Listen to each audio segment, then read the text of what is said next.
Selamat datang di presentasi mata kuliah Hukum Pemerintahan Daerah. Nama saya Raden Getar Jagat Raya dengan NIM akhir 284. Dalam presentasi ini kita akan membahas 4 topik utama, yaitu harmonisasi dan evaluasi produk hukum daerah, pembagian urusan pemerintahan, struktur pemerintahan daerah, serta analisis desentralisasi asimetris dalam kerangka Negara Kesatuan Republik Indonesia. Mari kita mulai. Topik pertama kita adalah harmonisasi dan evaluasi produk hukum daerah. Pertanyaan utamanya adalah mengapa harmonisasi dan evaluasi produk hukum daerah begitu penting untuk dilakukan? Untuk menjawabnya, kita perlu memahami posisi produk hukum daerah dalam sistem hukum Indonesia dulu. Secara keseluruhan, ada 4 alasan utama mengapa harmonisasi dan evaluasi produk hukum di daerah itu penting. Pertama, soal hierarki norma hukum. Dalam sistem hukum Indonesia berlaku asas lex superior derogat legi inferiori. Artinya, peraturan yang lebih tinggi mengalahkan peraturan yang lebih rendah. Peraturan daerah tidak boleh bertentangan dengan undang-undang maupun peraturan pemerintah di atasnya, sebagaimana diatur dalam Undang-Undang Nomor 12 Tahun 2011. Yang kedua, harmonisasi penting untuk menjamin kepastian hukum dan melindungi hak-hak warga negara. Produk hukum daerah yang bermasalah bisa merugikan masyarakat, menghambat investasi, bahkan menciptakan diskriminasi antar daerah. Ketiga, evaluasi berfungsi sebagai mekanisme kontrol, baik secara preventif sebelum peraturan diberlakukan, maupun secara represif setelah peraturan berjalan untuk mencegah penyalahgunaan otonomi daerah. Keempat, tanpa harmonisasi, otonomi daerah berpotensi berubah menjadi otonomi tanpa batas yang justru merusak kesatuan sistem hukum nasional. Topik kedua membahas pembagian urusan pemerintahan berdasarkan Undang-Undang Nomor 23 Tahun 2014 tentang pemerintahan daerah. Kita akan menjawab 2 hal. Mengapa pembagian urusan itu penting dan apa akibat hukumnya apabila pemerintah daerah menjalankan urusan yang bukan menjadi kewenangannya. Jenis urusan pemerintahan. Undang-Undang Nomor 23 Tahun 2014 membagi urusan pemerintahan ke dalam 3 jenis. Yang pertama adalah urusan absolut, yaitu urusan yang sepenuhnya menjadi kewenangan pemerintah pusat. Contohnya meliputi pertahanan, keamanan, agama, justisi, politik luar negeri, serta moneter dan fiskal. Yang kedua adalah urusan konkuren, yaitu urusan yang dibagi antara pemerintah pusat, pemerintah provinsi, dan pemerintah kabupaten atau kota. Urusan inilah yang menjadi dasar pelaksanaan otonomi daerah di dalamnya terdapat urusan wajib yang berkaitan dengan pelayanan dasar, seperti pendidikan dan kesehatan. Yang ketiga adalah urusan pemerintahan umum, yaitu urusan yang dijalankan oleh presiden dan kepala daerah, mencakup pembinaan wawasan kebangsaan, kerukunan antar suku dan antar umat beragama, serta penanganan konflik.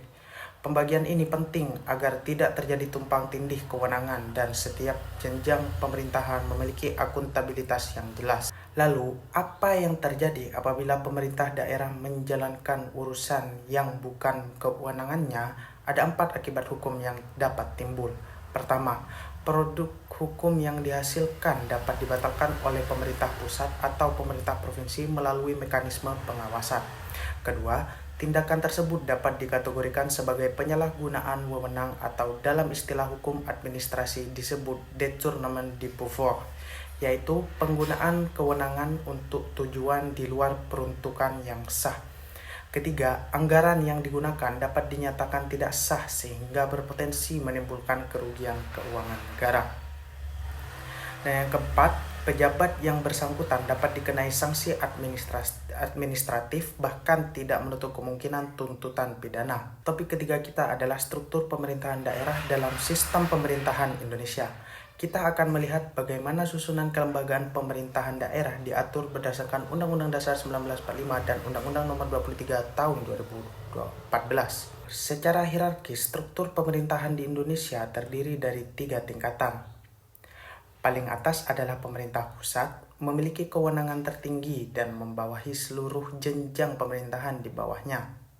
Yang di bawahnya terdapat pemerintahan provinsi yang dipimpin oleh gubernur dan wakil gubernur. Gubernur juga berperan sebagai wakil pemerintah pusat di daerah. Di tingkat ini terdapat pula DPRD provinsi, sekretariat daerah, serta berbagai dinas dan badan daerah. Dan di tingkat yang terakhir terdapat pemerintah kabupaten dan kota yang dipimpin oleh bupati atau wali kota beserta wakilnya.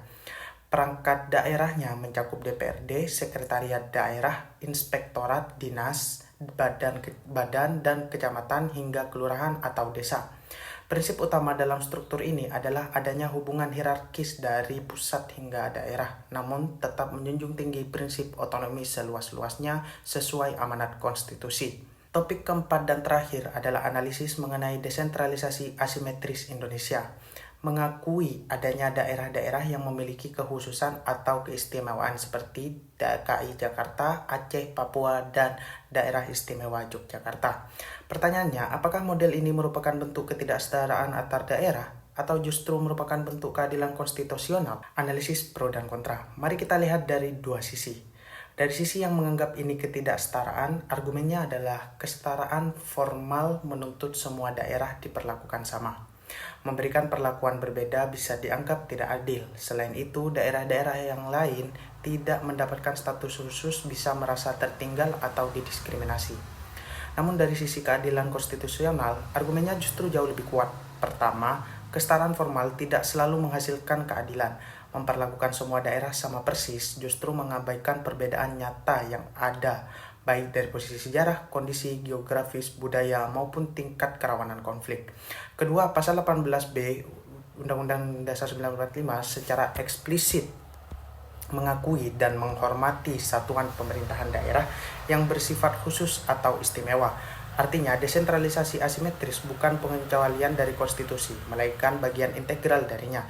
Ketiga, pendekatan ini merupakan instrumen pemersatu. Dengan mengakomodasi keunikan daerah, negara justru menjaga integrasi NKRI secara lebih efektif. Kesimpulannya, desentralisasi asimetris adalah wujud keadilan konstitusional berbasis konteks atau kontekstual justice, bukan bentuk diskriminasi. Ini sejalan dengan semangat Bhinneka Tunggal Ika. Sebagai penutup, mari kita rangkum 4 poin utama yang telah kita bahas. Pertama, harmonisasi produk hukum daerah sangat penting untuk menjaga hierarki norma dan kepastian hukum bagi seluruh masyarakat. Dan yang kedua, pembagian urusan pemerintahan diperlukan untuk mencegah tumpang tindih kewenangan dan memastikan akuntabilitas setiap tingkatan pemerintah. Ketiga, struktur pemerintahan daerah terdiri dari pemerintah provinsi dan pemerintah kabupaten kota yang terhubung secara hierarkis dengan pemerintah pusat. Dan yang keempat atau yang terakhir, desentralisasi asimetris bukanlah ketidaksetaraan, melainkan keadilan konstitusional yang berbasis pada konteks dan kebutuhan masing-masing daerah. Demikian presentasi mengenai hukum pemerintahan daerah, semoga bermanfaat. Terima kasih.